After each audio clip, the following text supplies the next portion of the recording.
Oke,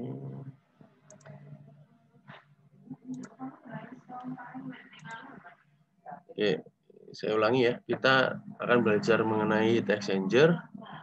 Dan di teknik kimia ini banyak nanti kita akan berkutat mengenai heat exchanger. Yang umum digunakan di teknik kimia sendiri, heat exchanger itu ada dua, yaitu double pipe dan heat exchanger cell and tube.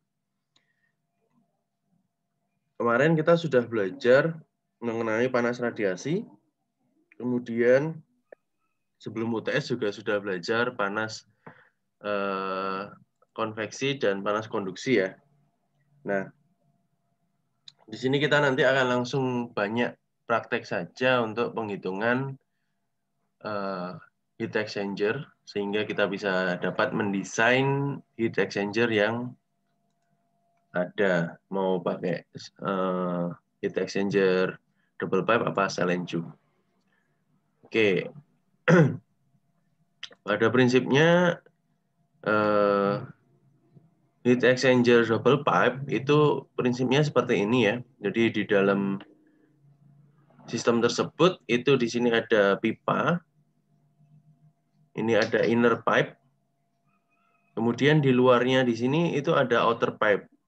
Nah, kalau di sini digambarkan sebagai sistem air dingin di luarnya atau direndam dalam air dingin. Tetapi sejatinya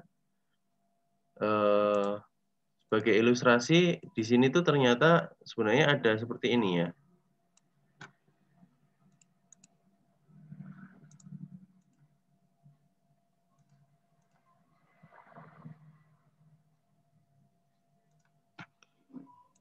Nah, ada kayak gini ternyata. Jadi dalam di dalam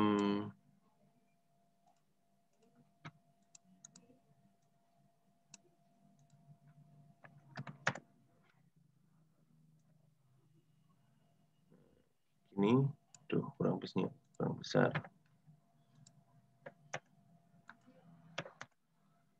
Nah, di dalam pipa itu ada pipa lagi, itu yang dinamakan double pipe. Ini ada pipa, outer pipe, ini ada inner pipe. Dengan ketebalan sendiri seperti ini dan ketebalan sendiri seperti ini. Jadi masing-masing pipa punya ketebalan. Nah, di sini digambarkan bahwasanya ada aliran panas di dalam pipa di bagian dalam dan di luarnya terdapat aliran dari fluida dengan temperatur yang dingin. Nah, pada prinsipnya perpindahan panas itu terjadi ketika ada gradien suhu ya. Jadi ada perbedaan suhu dari suhu panas akan berpindah ke suhu yang lebih dingin. Nah, pada kasus ini maka terjadi 3 jenis perpindahan panas atau proses perpindahan panas yang terjadi. Pertama itu ada konveksi ya, konveksi dari badan cairan di fluida panas di dalam pipa ini. Dia akan bergerak menuju ke dinding dari pipa inner pipe ini. Itu ada perpindahan panas secara konveksi, kemudian setelah berpindah panasnya dari titik badan cairan ke permukaan dinding ini, dia akan dilanjutkan dengan panas konduksi dari dinding bagian dalam di TWE ini atau suhu wall inside ini akan berpindah ke TW0 atau suhu panas outside. Nah, akan berpindah secara konduksi ya. Nah, setelah itu dari sini, dari TW0 ini dia akan berpindah lagi. Panas itu akan berpindah ke arah fluida dingin. Itu terjadi secara konveksi juga. Dari TWO dia akan berubah menjadi T. Seperti itu. Bergerak ke arah T. Nah, secara prinsip proses ada 3 perpindahan panas ini dengan warna merah, hijau, dan ungu. Saya deskripsikan dalam rumus. Kalau kemarin sudah diajar oleh Bu Fitri ya, di sebelum UTS, maka untuk yang merah, proses 1, itu adalah perpindahan panas terjadi dengan rumus Q sama dengan HI kali AI kali T min TWI. Atau perpindahan panas konveksi dari T ke TWI, T wall inside. Dengan koefisien perpindahan panas secara konveksi adalah HI, dan luas permukaan perpindahan panasnya adalah AI. Nah, kemudian dari rumus ini akan dibuat rumus dirubah menjadi T min TWI sama dengan Q per HI AI. Cuman dirubah saja. Di HI AI-nya dipindah ke ruas sebelah sini. Oke, setelah itu proses kedua itu adalah perpindahan panas secara konveksi. Kalau perpindahan panas secara konveksi, rumusnya ini ya, kemarin kalau kita belajar tahanan di konduksi, maka nilainya adalah K kali AM, TWI min TW0, TWO, per setengah DO min DI. Ini adalah perpindahan panas secara konduksi yang terjadi di pipa silinder. Maka kalau dirubah, nilai TWI min TWO sama dengan Q D0 min DI per 2K AM. Gitu. Nah, di sini nilai AM itu dideskripsikan sebagai ini ya. PL D0 min DI per len D0 per DI. Nah, ini kalau kalian masukkan ke sini nilainya, itu nanti nilainya sama ya, kayak yang belajar panas konduksi tahanannya, nanti nilainya sama, cuman di kasus ini nggak saya masukkan. Sehingga TWI min TWO sama dengan Q D0 min DI. Ini sudah ada di atas tadi, cuman saya perjelas lagi di sini. Jadi nilainya adalah ini. Kemudian untuk konveksi kedua, yaitu proses ketiga, Q sama dengan HO, AO, TWO min T. Jadi panas konveksi di proses ketiga. Maka dirubah persamaannya menjadi TWO min T sama dengan Q per HO AO. Nah, setelah seperti ini, maka kita akan menjumlahkan antara proses 1 ditambah proses 2 ditambah proses 3. Hasilnya adalah seperti ini. Proses 1 ditambah proses 2 ditambah proses 3 di ruas kiri, dan proses 1 ditambah proses 2 ditambah proses 3 di ruas kanan. Nah, ini kalau dilihat, ini akan saling menghilangkan TWI plus min TWI plus TWI, min TWO plus TWO. Yang ruas kiri tertinggal T min T, T besar min T kecil. Dan di ruas kanan menjadi Q dikali seper HI AI plus DO min DI per 2 KAM plus 1 per HO AO. Nah, ini nilainya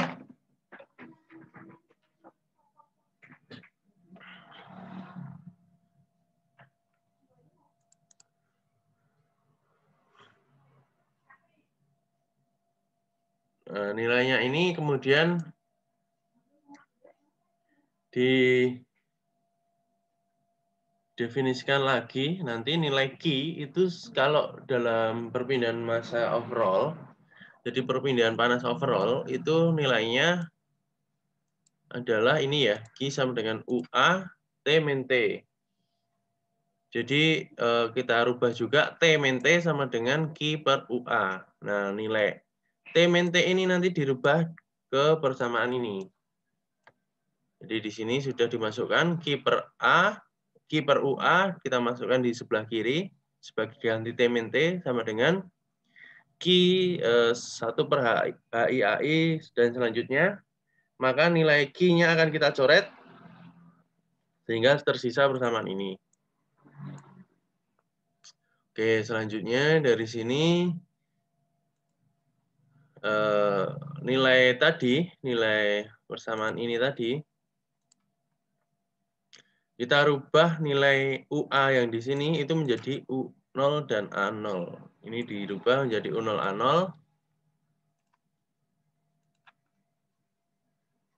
Dirubah menjadi U0 A0 sehingga persamaannya dideskripsikan sebagai berikut, dan nilai A0 ini dipindahkan ruasnya ke sebelah sini semua. Jadi ini harus dikali A0, maka di sini juga harus dikali A0. Ini dikali A0, ini juga harus dikali A0. Di sini A0-nya hilang, maka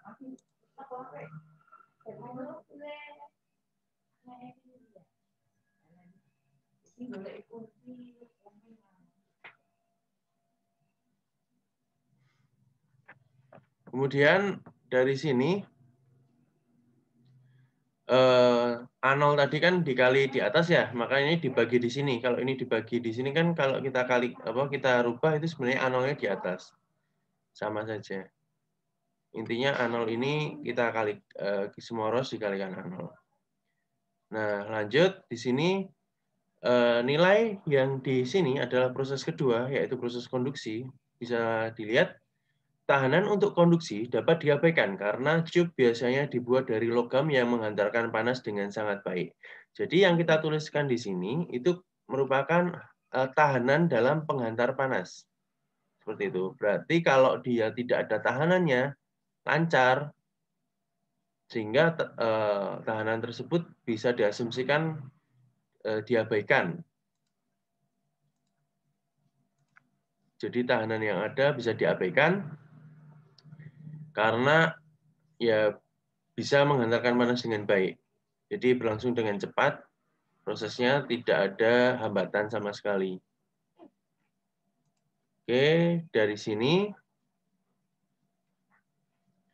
maka nilai ini persamaan atas ini menjadi 1/UO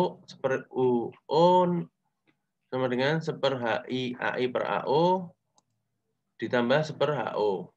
Nah, persamaan ini nantinya dirubah menjadi 1/U sama dengan 1/HIO plus 1/HO. Nah, HIO ini adalah HI di outside. Kenapa? Untuk menggantikan nilai ini ya. Biar bagus nilainya, persamaannya hanya ada satu variabel saja. Nah, di sini tertulis bahwasanya HIO sama dengan HI kali AI per A0. Jadi nanti dalam prinsip pengerjaan heat exchanger, kita akan mencari nilai HO ini dan mencari nilai HI ini. Dari nilai HO dan HI, maka nanti akan ketemu HIO, dan HIO kita masukkan ke sini, maka nanti akan ketemu 1/U, atau kita bisa menghitung U-nya. U itu apa? U adalah koefisien perpindahan panas overall. Nah, dalam suatu perancangan heat exchanger, itu nanti U itu sangat penting sehingga dapat digunakan dalam proses desain dari suatu heat exchanger. Nah, bisa dilihat di sini ya. U yang ada itu merupakan UC atau clean coefficient. Clean coefficient di sini berarti alat yang kita desain itu masih baru tanpa adanya tanpa memasukkan pertimbangan ketika umur alat itu sudah misal 5 tahun atau 10 tahun. Nah, ketika umur alat itu sudah 5 tahun atau 10 tahun, maka akan ada pengerakan atau mungkin ada endapan yang tidak dapat dibersihkan atau korosi ya. Nah, itu yang disebut dengan falling resistant. Itu dilambangkan dengan RDI dan RDO atau resistant design inside dan resistant design outside. Maksudnya apa? Dengan adanya kerak-kerak tadi, itu luas permukaannya otomatis akan berkurang, sehingga perpindahan panas yang ada itu juga berkurang. Maka harus diantisipasi dengan menambahkan suatu variabel untuk mengakomodir dari parameter tersebut. Makanya di sini dimasukkan nilai RDI dan RDO. Nah, RDI dan RDO ini secara overall nanti akan dituliskan seperti ini ya. Jadi 1/U itu sama dengan 1/HIO plus 1/HO plus RDI plus RDO. Nah, ketika persamaan ini didefinisikan kembali, maka menjadi 1/UD, atau ini adalah koefisien perpindahan panas overall itu sama dengan HIO 1/HIO plus 1/HO ditambah RD. RD ini adalah biasanya untuk mendeskripsikan RDI plus RDO. Jadi RD ini sudah overall-nya. Gitu. Falling resistance secara overall, baik di sebelah permukaan dalam maupun di permukaan yang di luar. Sehingga dapat dituliskan bahwasanya 1/UD sama dengan 1/UC plus RD. Begitu. Nah, kalau sudah, kita bisa menghitung nanti nilai koefisien perpindahan panas overall-nya dari suatu heat exchanger. Nah, ini kita akan terapkan ya di suatu contoh soal. Ini contoh soalnya. Sebuah double pipe exchanger diharapkan mampu memanaskan benzen sebanyak 9.820 pound per jam dari 80 derajat Fahrenheit menjadi 120 derajat Fahrenheit. Media yang digunakan untuk memanaskan adalah toluen dari 160 derajat Fahrenheit menjadi 100 derajat Fahrenheit. Nah,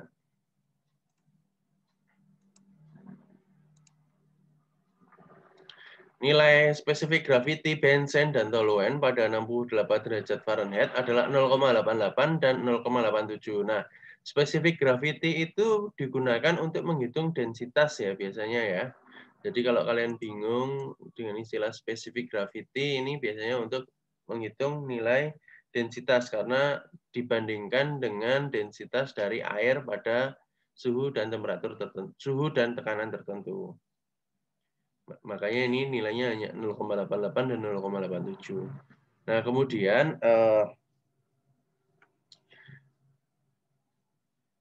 double pipe exchanger ini mempertimbangkan fouling factor sebesar 0,002. Nah, fouling factor yang tadi ya, RD tadi ya. Dengan pressure drop yang diizinkan adalah 10 PSI, alat yang tersedia adalah double pipe dengan 20 feet hairpins. Nah, hairpins itu adalah jenis double pipe-nya itu bentuknya seperti ini.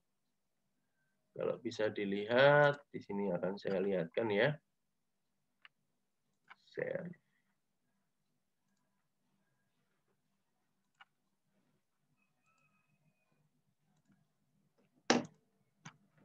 Oke, di sini akan saya perlihatkan. Nah, ini namanya hairpins. Nah, ini namanya hairpins ya. Ini satu hairpins. Bentuknya kayak gini, double pipe exchanger. Ini satu hairpins, jadi ada satu lekuan seperti ini. Nah, kalau sudah dipasang banyak, itu nanti bentuknya kayak gini. Nah, ini bentuknya kayak gini. Ini ada 2 hairpins. 1 hairpins dan 2 hairpins. Gitu. Ini yang namanya hairpins. Kemudian ada juga ukuran standar dari double pipe ya. Jadi kita nggak bisa asal untuk menentukan ukuran double pipe. Jadi double pipe ini sudah dispesifikan. Kalau outer pipe-nya itu ukurannya 2 inch, maka inner pipe-nya adalah 1/4 inch. Kalau outer pipe-nya 2,5 inch, maka inner pipe-nya juga 1/4 inch. Jadi 1/4 inch inner pipe mempunyai 2 outer pipe. Bisa 2, bisa 2,5. Oke. Kemudian kalau outer pipe-nya 3 inch, maka inner pipe-nya 2 inch. Kalau outer pipe-nya 4 inch, maka inner pipe-nya 3 inch. Jadi kita nggak bisa pakai misal outer pipe-nya 4 inch, inner pipe-nya 1/4. Itu akan tidak maksimal. Seperti itu ya. Dan konfigurasinya biasanya tidak sesuai. Dan ukuran double pipe biasanya 12 feet, 15 feet, atau 20 feet. Jadi secara fabrikasi sudah tipikal seperti itu. Kita tinggal memilih butuhnya berapa. Oke, kita lanjutkan ke soal lagi. Oke, ini tadi ya, 20 feet hairpins dan tipenya 2 inch outer pipe dan 1/4 inch inner pipe. Oke, yang ditanyakan adalah berapa banyak hairpins yang dibutuhkan. Jadi berapa banyak sih keloan tadi? Kalau di Sumatera ada kelok 9 biasanya. Oke, lanjut ya.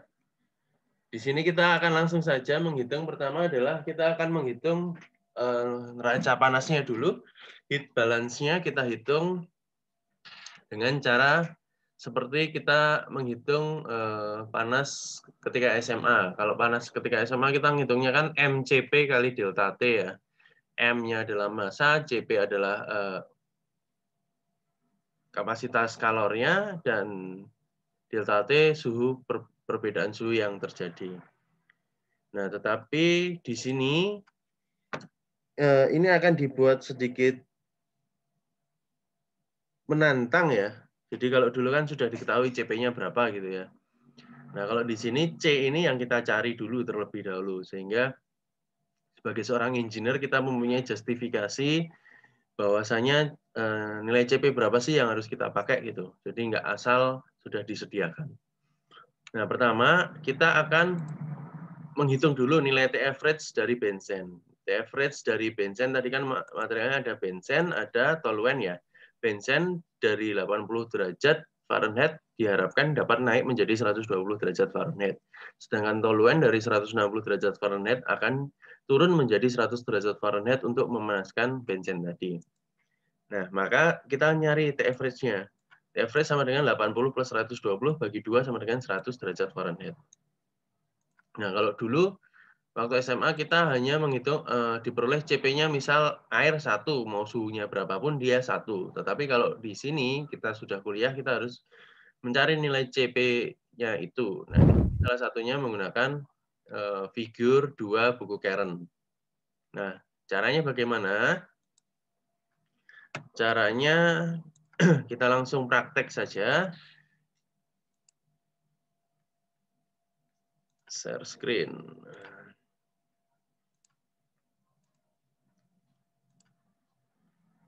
Figur 2 buku Karen. Dia ada di appendix ya, di bagian bawah.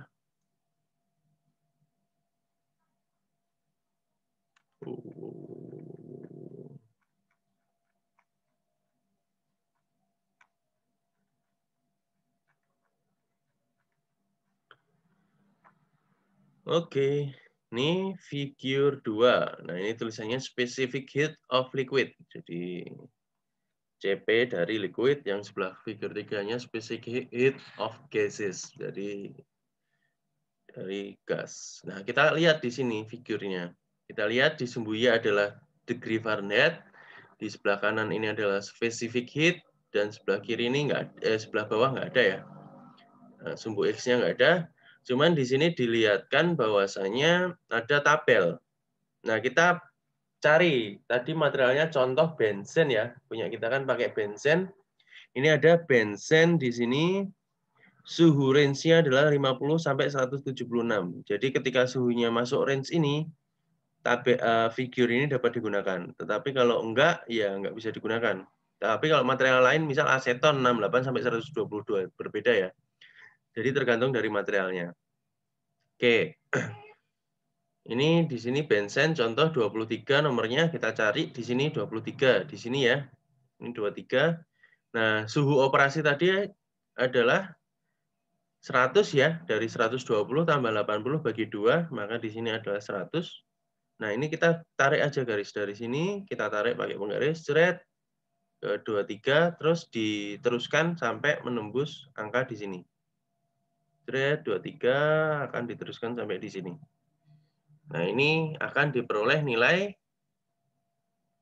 specific heat-nya. Nah, specific heat-nya ini satuannya adalah BTU per pon derajat Fahrenheit. Oke, begitu ya. Caranya gampang. Oke, kalau mau tanya langsung aja. Kita diskusi aja ini. Kuliah itu dibuat santai tetapi menyenangkan, jangan dianggap serius. Having fun with chemical engineering. Oke, lanjut ya.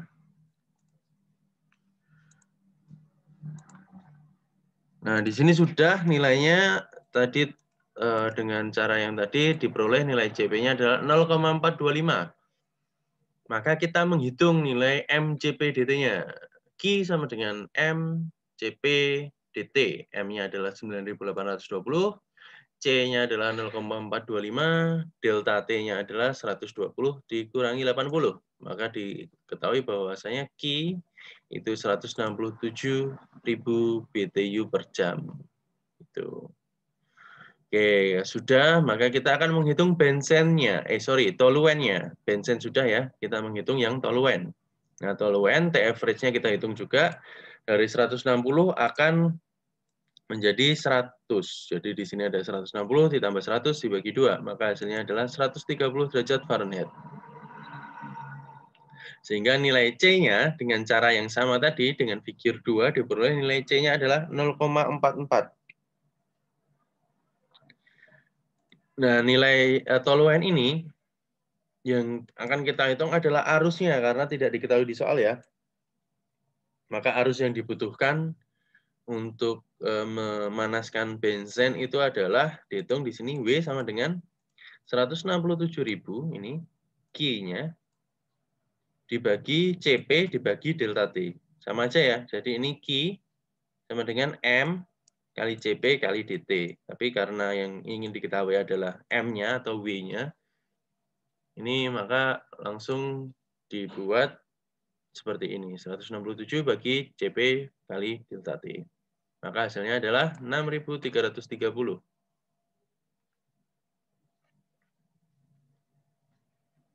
Oke, sudah.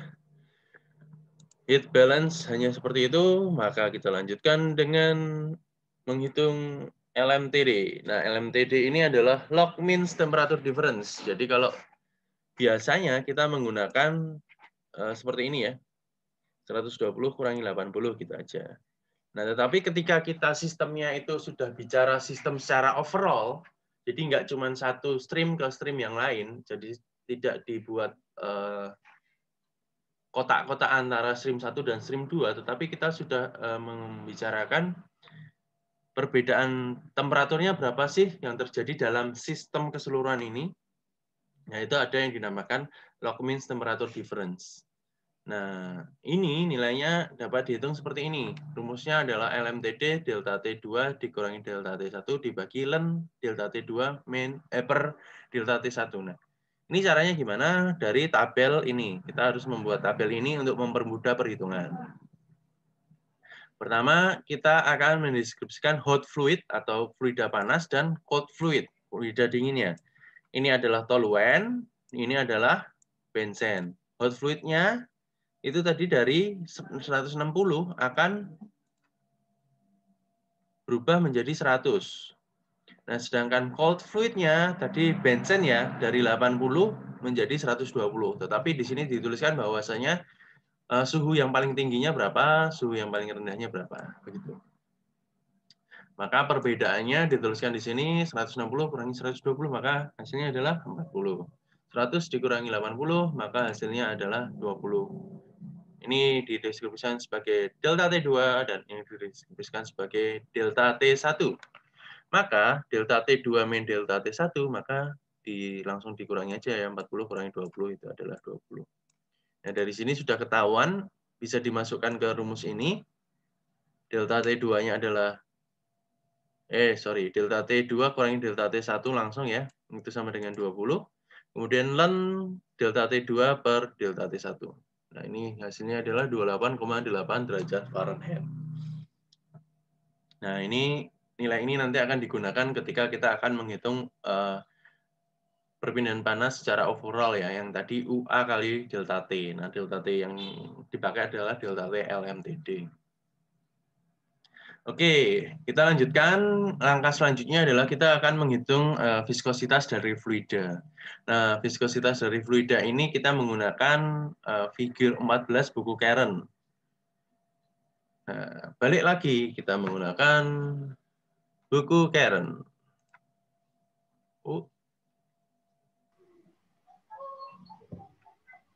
Kita akan menggunakan buku Karen. Figur 14.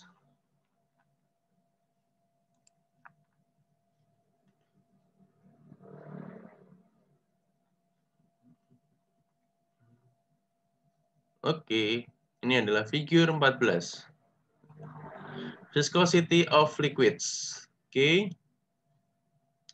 Di sini harus bisa dilengkapi dengan tabel sebelah kirinya. Nah, di sini dilihat koordinat to be used with figure 13. Jadi kita lihat tadi materialnya contoh adalah benzen. Ini benzen di sini.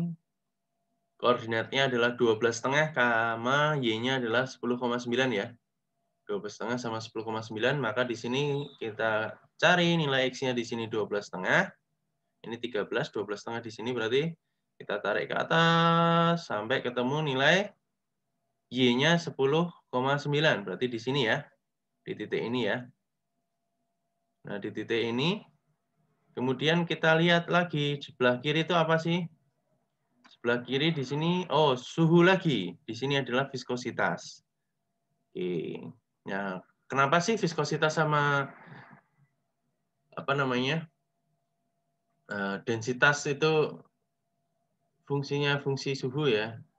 ECP juga fungsi suhu ya. Kebanyakan memang dia suhu berpengaruh signifikan terhadap nilai tersebut, viskositas, densitas, dan CP. Nah, ini tadi nilainya adalah derajat Fahrenheit. Jangan salah ya, pakai yang derajat Fahrenheit. Ini derajat Celcius. Tadi nilainya adalah 100 ya.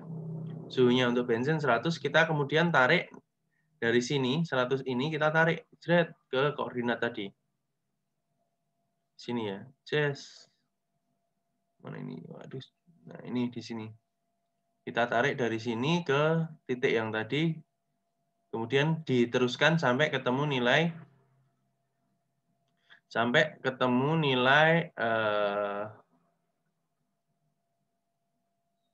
viskositasnya di sini, di sebelah kanan. Nah, ketemu nilainya 0,5 ini kalau di garisnya. Jret, sini, nah ini ketemu 0,5. Nilainya di sini viskositas satuannya centipoise. Oke. Maka di sini tertulis bahwasanya benzen nilainya adalah 0,5 centipoise atau 1,21 pound per feet jam. Ini saya konversi aja nilainya. Kemudian toluen dihitung dengan cara yang sama, maka diperoleh nilainya adalah 0,41 centipoise, 0,99 pound per feet jam. Begitu. Maka selanjutnya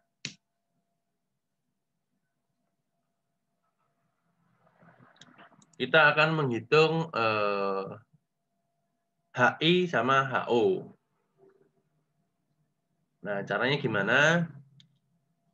Sebelum menghitung nilai HI dan HO, kita akan mendeskripsikan dulu kira-kira yang mau masuk mau masuk inner pipe dan masuk ke outer pipe yang mana?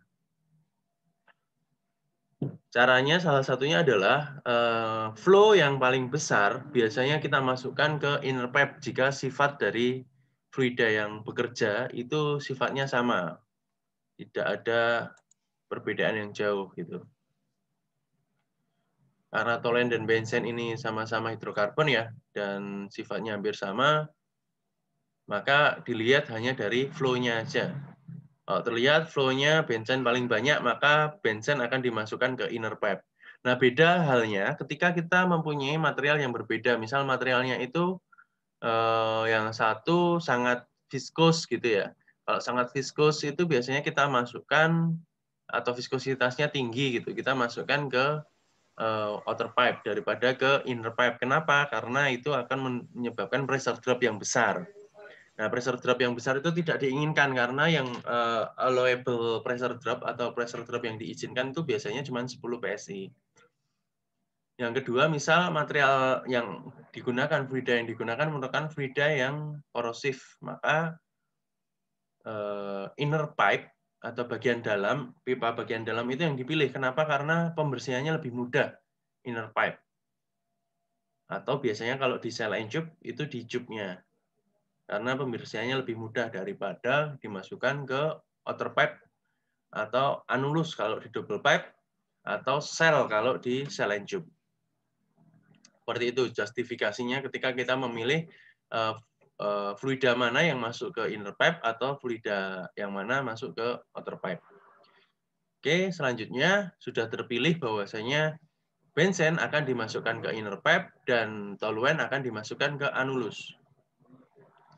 Nah, dari sini kita akan menghitung nilai diameternya. Nah, ini agak tricky. Pertama kita akan menghitung inner pipe dari benzen dulu. Tadi kan sudah saya deskripsikan ya, kalau double pipe itu ada dua seperti ini, pipa dalam dan pipa di luar. Nah, kalau inner pipe diameternya cuman enak. Jadi diameter yang digunakan, kalian lihat sisi putihnya saja. Dilihat sisi putihnya, ini akan mendeskripsikan diameternya. Karena kita akan menghitung luasan sisi putih ini untuk menghitung arus yang nanti akan digunakan untuk bilangan Reynolds. Reynolds nanti yang akan digunakan untuk menghitung HI dan HIO dan HO. Nah, ini kalau kita lihat di sini, inner pipe ini akan menggunakan diameter inside ya. Inner pipe ini akan menggunakan inside diameter karena memang yang digunakan kan hanya ini aja untuk aliran. Untuk aliran dari yang digunakan hanya yang putih saja, sehingga yang digunakan adalah inner pipe-nya itu adalah inside diameter atau diameter dalam. Sedangkan kalau bagian luar pipa outer ini kalau dilihat kita hanya ingin menggunakan yang putih ini ya. Kalau yang putih ini maka yang digunakan adalah perbedaan antara inner diameter dari outer pipe ini akan dikurangi dengan outer diameter dari inner pipe. Karena yang mau dicari ini ya, selisih ini dari sini ke sini. Nah, makanya D2 di sini saya tuliskan ya. Untuk 2 inch yang diambil adalah inside diameter dari dan outside diameter dari 1/4. Karena tadi kan yang outer pipe-nya 2 inch, yang inner pipe-nya itu 1/4 ya, di soal kan sudah diketahui. Nah, kalau kita lihat ke tabel 11, itu nanti bentuknya seperti ini.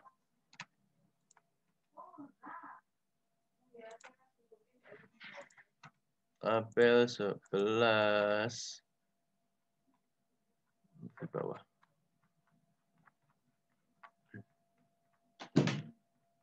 Tabel 11. Oke, ini tabel 11 ya.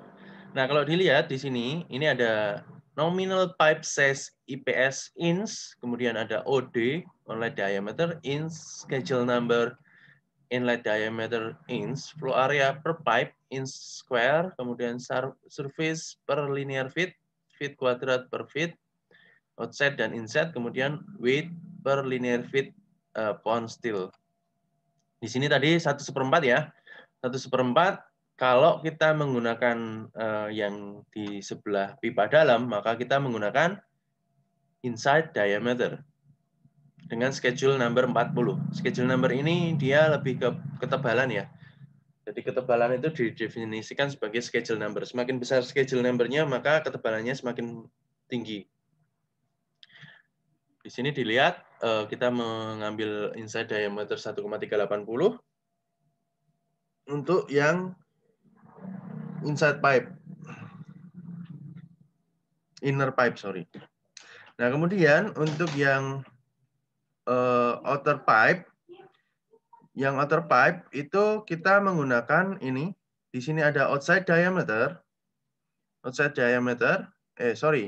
Yang 2 inch itu kita menggunakan inside diameter dan menggunakan outside diameter untuk 1/4 inch ya. Ini inside diameter untuk 2 inch dan outside diameter untuk 1/4 inch. Maka di sini didefinisikan sebagai ini 2,067 dibagi 12 inch. Ini cuman untuk konversi saja dari inch ke feet. Sehingga nilainya adalah ini, kemudian D1 adalah ini. Maka luas permukaannya itu untuk anulus atau outer pipe itu dituliskan seperti ini ya. Pi kali D2 kuadrat min D1 kuadrat dibagi 4. Hasilnya ini. Jadi ini mau menghitung luasan yang putih ini untuk anulus. Dan untuk menghitung luasan yang di dalam sini, itu rumusnya pi per 4 D kuadrat. Hasilnya adalah ini. Ini rumusnya hampir sama ya. Ini pi per 4 D kuadrat. Kalau ini pi per 4 D kuadrat min D1 kuadrat. Karena kita akan menghitung selisihnya ini. Makanya dia D2 min D1 kuadrat.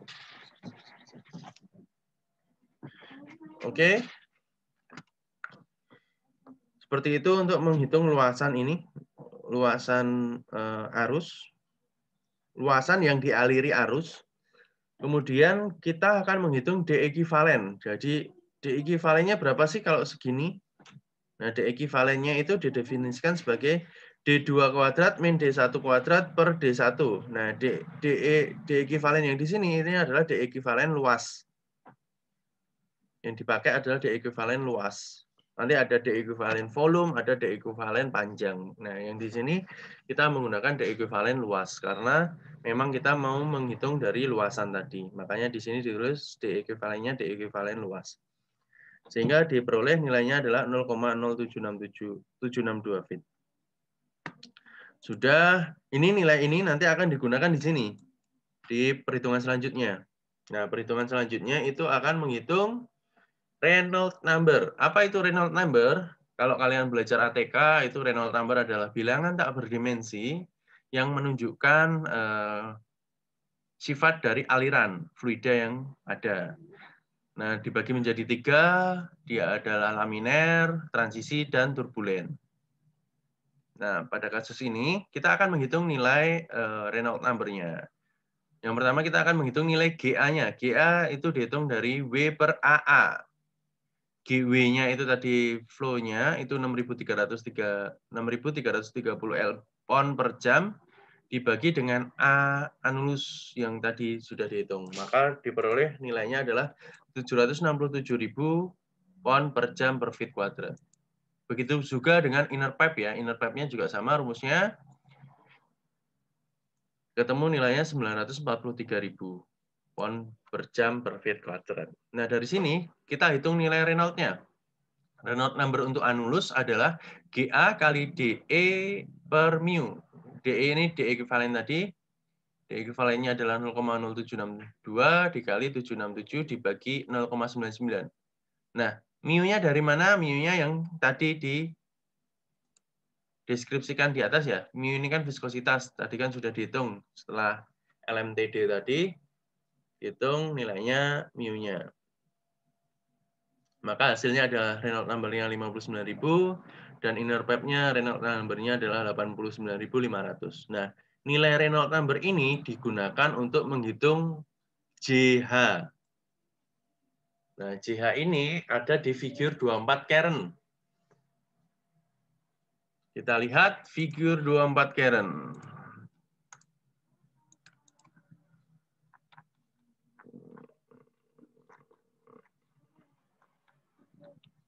Figur 24 Karen. 24 Karen, 24. Oh ini, figur 24 Karen. Ini ya. Nah, nggak kelihatan apa-apa. Karena memang ini fotokopian yang dipublish lagi. Karena Karen ini bukunya tahun 1950, tidak ada perbaruan lagi. Oke, sebenarnya seperti apa sih grafik dari figur 14 tadi? Figur 24 tadi, nah bentuknya kayak gini ya. Ini kalau kalian lihat, sebenarnya bentuknya kayak gini. Ini ilustrasi yang diberikan Karen. Nah, ini di sini ada L per D. L per D. Di sini ada L per D-nya 2, 5, 10, 50, tergantung sistem kalian L per D-nya berapa. Kemudian ada di sini adalah Reynolds number-nya. DG per mu ini Reynolds number. Jadi X di sini adalah Reynolds number. Kemudian ada ini, kurva ini. Jadi ketika kita punya Reynolds number, misal tadi adalah, let's say berapa tadi? 67.000 ya? Apa? 59.000, sorry. 59.000 di sini, plotting di X 59.000, kita tarik garis ke atas sampai menyentuh kurva. Kurva ini tergantung mau L per D berapa. L per D 10, 5, 2, 50. Itu kita hitung ya. L-nya adalah panjang dari hairpins-nya 20 feet tadi. D-nya adalah diameter. Kalau pakai yang anulus pakai diameter ekuivalen, kalau yang pakai inner pipe ya pakai diameter D1 tadi. Nanti ketemu nilainya L per D-nya berapa, nanti di crosskan ke sini dan kita geret ke sebelah kiri. Jret, nanti akan ketemu nilai JH. Ini JH di sini. Ketemu nilainya berapa. Sebagai ilustrasi seperti itu. Nanti bisa dicari untuk figur 24 di literatur yang lebih jelas lah. Oke, kita lanjutkan.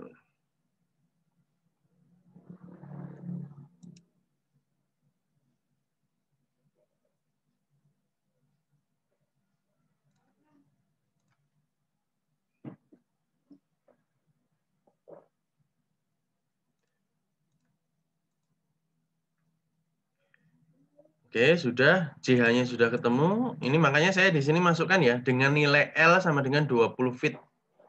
Biar kalian nanti kalau kalian dapat figur 24 tadi enak. Jadi L per D-nya bisa ketahuan berapa. Oke, kita peroleh JH-nya 167 untuk anulus dan JH-nya adalah 236 untuk inner pipe. Dan di sini nilai JH ini rumusnya itu sebenarnya ini ya. Mana tadi? JH itu rumusnya panjang tadi, cuman dari JH itu bisa digunakan untuk menghitung H. Nah, nilai JH ini itu nanti akan dimasukkan ke persamaan ini. H0 sama dengan JH K per DE, C mu per K, pangkat sepertiga, mu per mu W pangkat 0,14. Nah, JH-nya sudah ketemu di sini. Oke, kemudian K-nya, K-nya belum ada, kita belum mempunyai nilai K. Nah, K-nya gimana caranya? K-nya kita hitung menggunakan tabel 4 Karen. Tabel 4 Karen seperti apa? Kita lihat tabel 4 Karen. Tabel 4 Karen, tabel 4 Karen.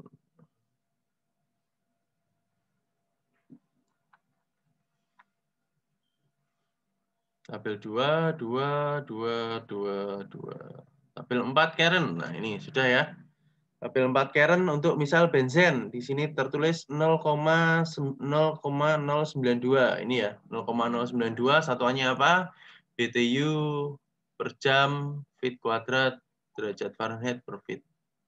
Oke, 0,092. Ini benzen di sini. Dan, sorry, ini berarti kan kita harus masukkan perbandingan ya. Kalau suhunya 86, dia 0,092. Kalau suhunya 140, dia 0,087. Kalau 100 berapa berarti?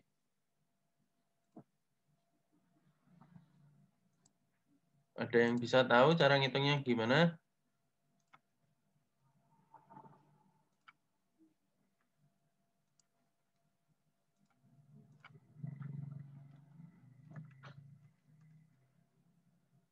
Delapan enam 0,092. 0,092.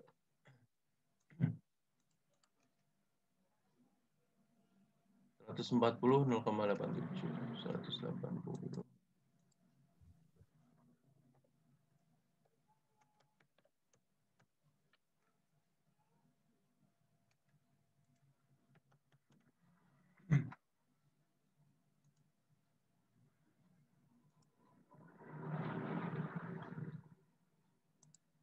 'Oke, ada yang tahu cara menghitungnya bagaimana?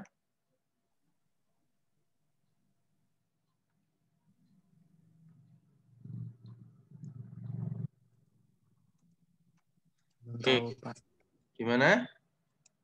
Salah nggak masuk neraka kok, santai aja. Ngomong aja nggak apa-apa. Ada yang punya ide gimana caranya?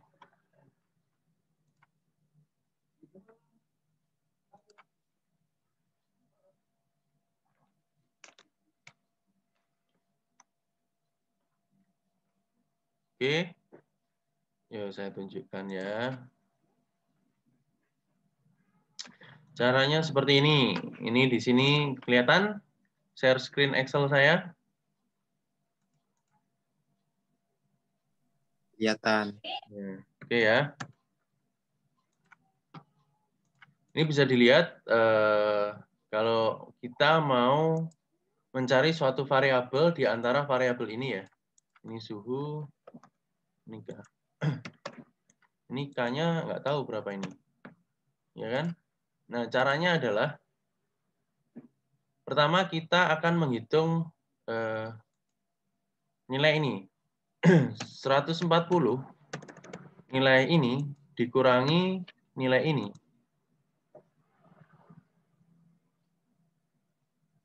Kemudian ada lagi nilai ini dikurangi nilai ini.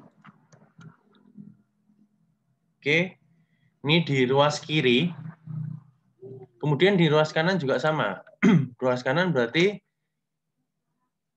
nilai ini, berarti nilai 0,087 dikurangi tidak tahu, atau X lah, kita deskripsikan sebagai X gitu ya. Yang di sini sama, ruas kanannya ini dikurangi ini. Oke, sudah. Maka nilainya adalah ini dibagi ini, dikalikan dengan nilai ini. Sama dengan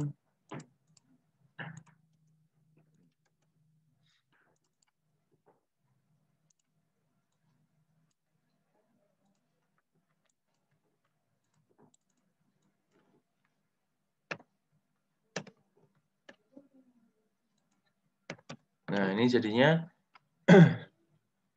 minus 0,037 sama dengan 0,087 min X gitu ya. Berarti X-nya berapa?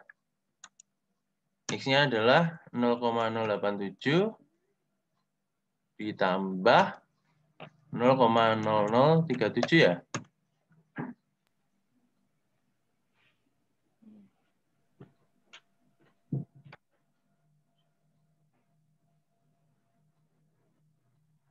Kurangi, Pak. 0,087 dikurangin. Oh, enggak deh, enggak jadi. Bener-bener. Iya. Cuman kok hasilnya nggak sama dengan yang di Karen. Jadi ibaratnya ini dituliskan seperti ini ya. Saya deskripsikan.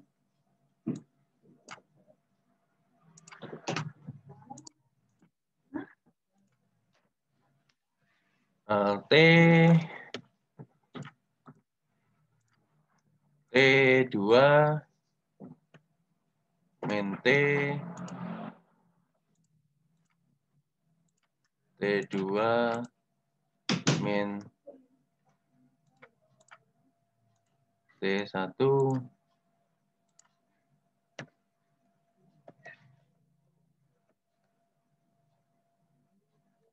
sama dengan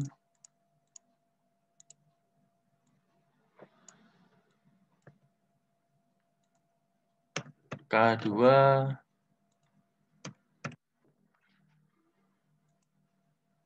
K1.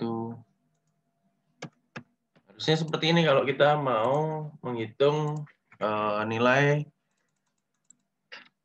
dari suatu interpolasi sih.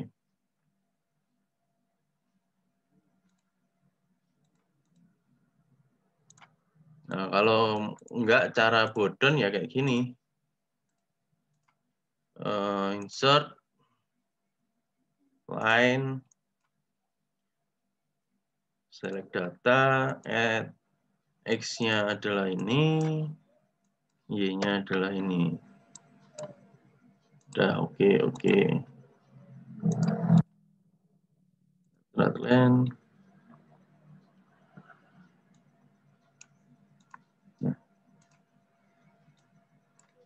Nah, kalau enggak pakai ini,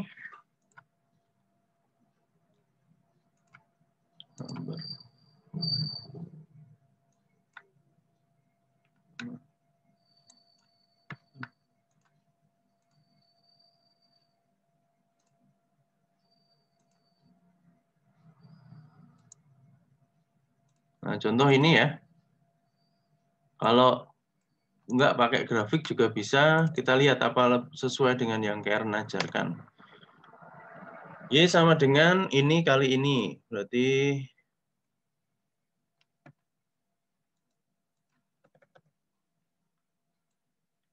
Dikali X-nya adalah 100 ya. Nggak sama. Ya wis, berarti benar ya. Sama ya, ini kalau dicek ya caranya ya. Kalau pakai grafik hasilnya 907, kalau pakai interpolasi kayak gini sama. Hasilnya 0,907. Ini benzen kok nggak sama ya di Karen ya. Balik lagi lah, sinilah. Oh, sorry, di benzen ini 0,091 ya. Ini toluan ternyata. 0,0091. Kalau tadi hitungan kita berapa ya? Gila. Sama Pak. 0,094 907. Oh ya, sama ya. 997. 907, kalau tadi 91 ya. Sama ya. Ini benzen ya. Caranya bisa pakai ini, interpolasi ini, ya kan? Atau pakai grafik juga bisa. Oke. Kalau pakai yang toluen ada nggak? Toluen ini pakainya berapa toluen? Toluen. Toluen, mana toluen?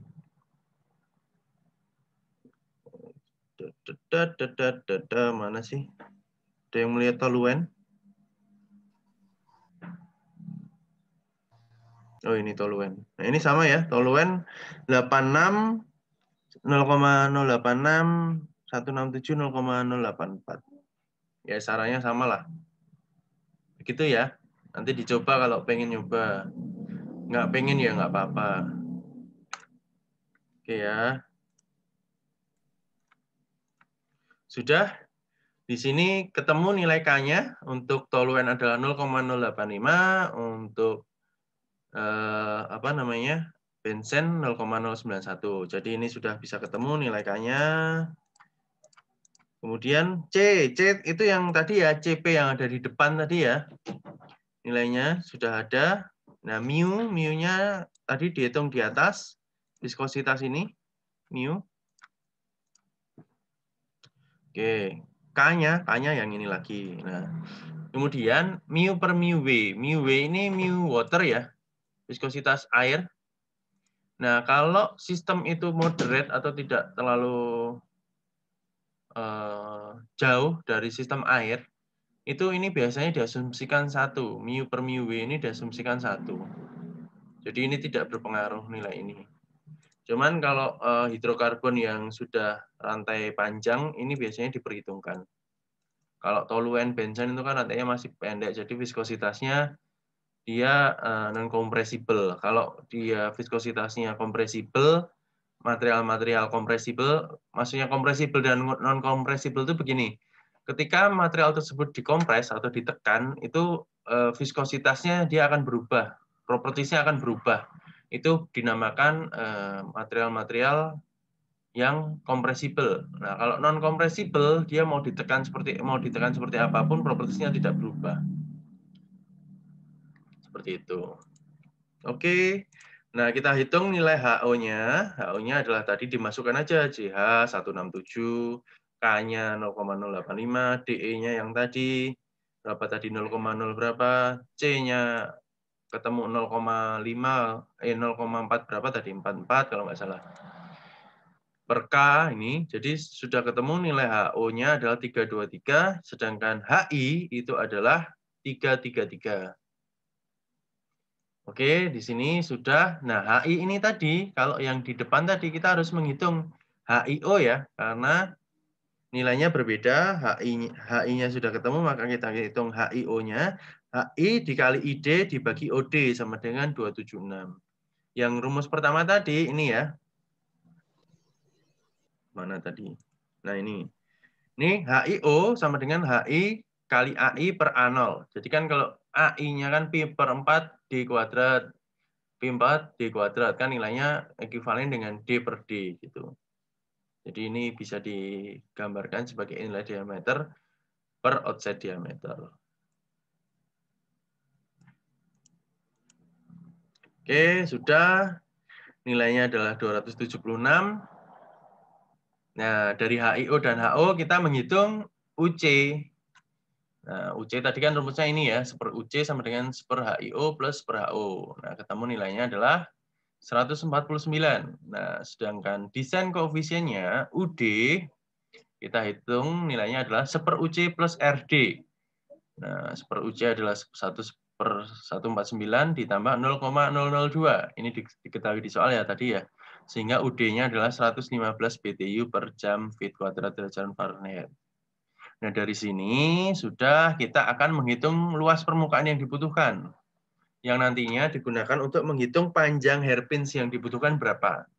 Nah, di sini dibutuhkan luas permukaannya itu menggunakan rumus Q sama dengan UA kali delta T. Tetapi kita reformulasi menjadi A sama dengan Q per UD kali delta T. Q-nya yang tadi 167.000, sedangkan UD-nya 115, dan delta T-nya pakai delta T LMTD tadi. Sehingga diperoleh nilai A-nya adalah 50,5 feet kuadrat. Dan perlu menjadi catatan bahwasanya double pipe harus mempunyai luas kurang dari 200 feet kuadrat. Jadi double pipe sangat efektif digunakan ketika luas permukaannya kurang dari 200 feet kuadrat. Ketika luasnya lebih dari 200 feet kuadrat, maka harus berpindah menjadi cell and tube KE yang digunakan. Kalau kurang dari 200, lebih baik pakai double pipe. Kenapa? Karena satu, perawatan lebih mudah, harga lebih murah, dan lebih efisien lah dalam penggunaannya. Oke, sudah. Kita lanjutkan ke penghitungan panjangnya. Nah, di tabel 11 tadi, di buku Karen, itu untuk 1/4 inch diperoleh luas permukaan 0,435 feet kuadrat untuk outside surface areanya. Maka panjang yang dibutuhkan, tadi kan dibutuhkan panjangnya 50,5 ya. Sedangkan kalau pipa 1/4 itu dia mempunyai luas permukaan 0,435. Maka dibutuhkan 116 linear feet hairpins yang ada. Nah, 116 ini itu membutuhkan berapa hairpins sih? Kalau satu hairpinsnya 20 feet, maka dibutuhkan 6 hairpins ya. Nah, nggak bisa kita menggunakan 5, berapa hairpins gitu, nggak bisa. Harus bulat, karena sudah tipikal dari pabrikan panjangnya segitu. Maka dipakai 6 hairpins dan panjangnya 20 feet. Nah, kalau sudah 6 hairpins 20 feet, maka A-nya juga akan berubah, karena bukan nilai 116 linear feet ini. Maka panjang surface areanya atau permukaannya itu menjadi 52,2 feet kuadrat. Padahal yang dibutuhkan cuma 50,5. Nggak apa-apa. Semakin overspec semakin bagus, tapi jangan terlalu overspec. Jadi biasanya kalau kita desain itu sekitar 1,1 sampai 1,5 overspec-nya. Tapi rutinnya atau biasanya digunakan kalau orang teknik kimia itu 1,2 sebagai overspec ya. Jadi kalau hasilnya 50,5 kali 1,2 itu kan masih di range 52,2. Jadi masih oke lah. Nah, kemudian dari 52,2 ini kita rekalkulasi nilai UD-nya. UD-nya kita rekalkulasi, nilainya adalah UD sama dengan Q per A delta T. Kita reformulasi lagi ya, yang tadi kan A-nya yang di sini, ini gantian UD-nya yang di sini. 167.000 dibagi 52,2 dibagi 28,8. Ketemu hasilnya adalah 111 BTU per jam feet kuadrat derajat Fahrenheit. Nah, kemudian kita hitung RD-nya. RD-nya dari UC min UD dibagi UC kali UD. UC min UD dibagi dalam kurung UC kali UD. Itu hasilnya adalah 0,0023. Jadi masih masuk range. Karena nilai RD dalam perhitungan itu biasanya 0,001 sampai 0,005. Jadi masih masuk range ya. Nah, setelah itu kita akan menghitung pressure drop. Nah, pressure drop-nya tadi kan allowable-nya cuma 10 PSI ya. Nah, di sini pressure drop itu dihitung berdasarkan friksi yang terjadi dulu. Nah, friksi itu diambil dari Reynolds number. Ya, sangat berguna banget ya bilangan tak berdimensi Reynolds number ini. Bisa menghitung tadi JH, untuk menghitung HI dan HIO, dan untuk menghitung friksi yang bisa menghitung pressure drop. Nah, di sini kita menggunakan D ekuivalen yang berbeda. Yang di sini digunakan D ekuivalen panjang, yaitu cuman selisihnya aja, D2 min D1. Maka nilai D ekuivalennya adalah 0,0345. Nah, sedangkan Reynolds number untuk D ekuivalen nilai ini adalah nilainya 26.800. Kalau yang inner pep tetap Reynolds number-nya 89.500. Kemudian kita masukkan di sini. Nilai F-nya sama dengan friksinya itu 0,0, rumusnya 0,0035 plus 0,264 per Reynolds number pangkat 0,42. Itu hasilnya adalah 0,057. Untuk anulus adalah 0,0071. Nah, ini rumus ini untuk apa namanya? Untuk turbulen ya. Kalau untuk transisi dan laminar nanti nilainya pasti berbeda. Nah, di sini harus dihitung nilai densitasnya. Tadi kan specific gravity-nya 0,87. Nah, kalau densitas air itu 62,5, maka di sini 62,5 dikali 0,87, maka untuk densitas toluen adalah 54,3.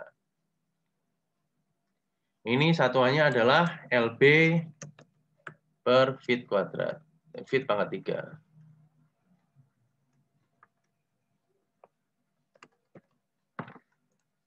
Nah, ini juga sama, nilainya dikalikan specific gravity-nya kali rho air. Nah, dari friksi ini kita akan menghitung gaya lawan yang bekerja dari arus aliran yang terjadi. Nah, ini kalau inner pipe itu delta FP sama dengan 4F GA 2 kuadrat L per 2 GP G rho kuadrat D. Maka ketemu delta FP-nya 8,3. Nah, kalau yang anulus itu sama nilainya 23,5 tetapi ditambah dengan gaya yang bekerja karena adanya energi kinetik ya. Karena kan dia tadi ada 2 pipa. Jadi pipa yang atas itu friksinya ini, kemudian friksi yang di pipa bawah itu nilainya ini. Jadi bisa dihitung GA per 3.600 rho sama dengan 3,92 fps. Dari sini akan dihitung nilai F tambahannya, F sama dengan 3 kali V kuadrat per 2G, sama dengan 3 kali 3,92 kuadrat per 2 kali 32,2. Ini hasilnya adalah 0,7 feet. Maka pressure drop dari anulus dihitung menggunakan ini. Pressure drop anulus adalah 23,5 yang di sini. Itu ditambah 0,7 dari tambahan ini. Kemudian dikali dengan densitasnya dan dibagi 144. 144 ini dia adalah konversi satuan ya. Sehingga diperoleh nilainya adalah 9,2 PSI. Kalau yang delta P untuk inner pipe dia cuman 8,3 ini dikali rho dibagi 144, ketemunya 3,2 PSI. Jadi alat yang kita hitung masih di bawah allowable pressure drop yaitu 10 PSI, masih bisa diizinkan untuk digunakan. Itu untuk double pipe kuliah hari ini. Mungkin ada pertanyaan? Monggo. Tadi G-nya diambil dari mana, Pak? Kenapa? Maaf. Pada rumus F sama dengan V kuadrat per 2G. G-nya itu diambil dari mana? Yang mana? 4F.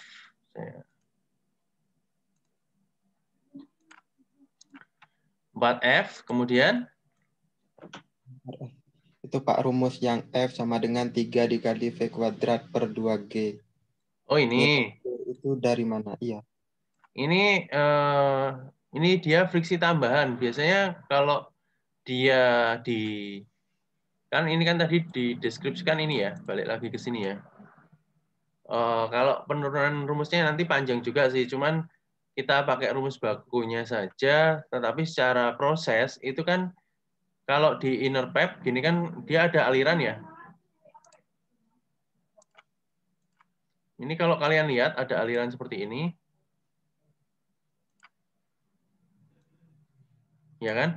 Nah, aliran ke sana, nah itu kalau friksinya kan ada di sepanjang ini ya, sepanjang lapisan dinding ini ya. Nah, itu nilainya yang ini tadi dideskripsikan sebagai ini nilainya.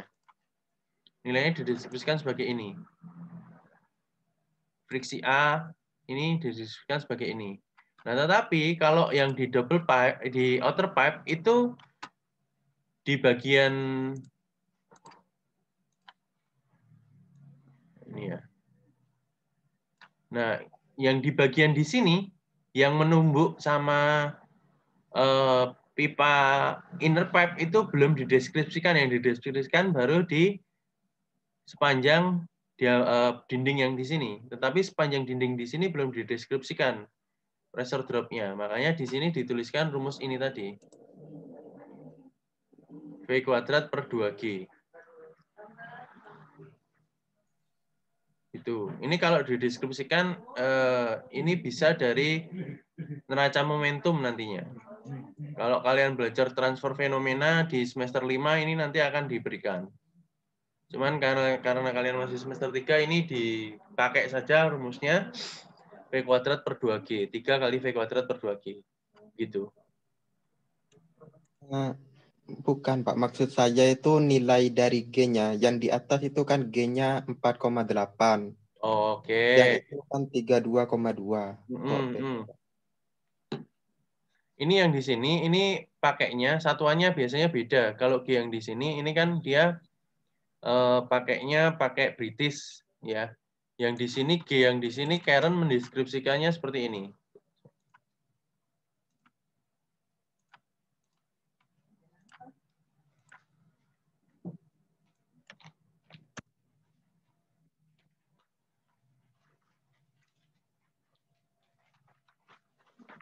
Nah, ini dideskripsikan sebagai ini, 4,8 kali 10 pangkat 8.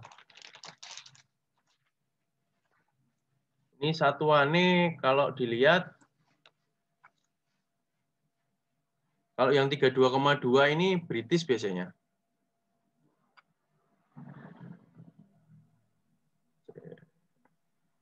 Baik, Pak. Makasih. Terus mau tanya, ini recordnya dikirim nanti, Pak? Terus Soalnya PPT-nya? nanti paling saya upload di Google nanti, di YouTube, sorry. PPT-nya, Pak? PPT-nya juga saya upload di Sister biasanya. Baik, Pak. Tapi agak siang ya, nanti saya ada acara ini pagi, makanya saya ajukan.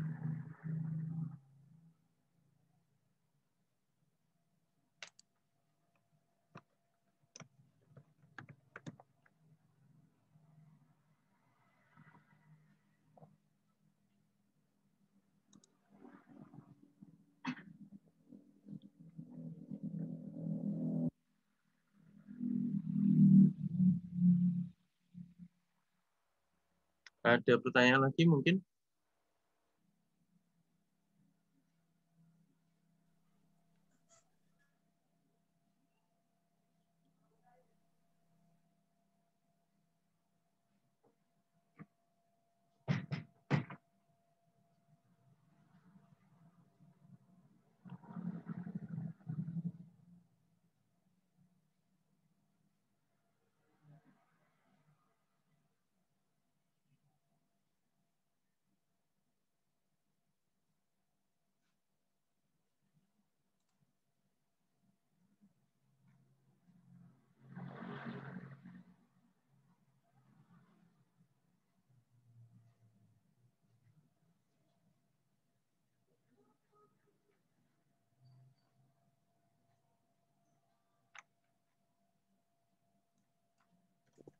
Mungkin tidak ada lagi, Pak. Iya, sudah ya. Pak.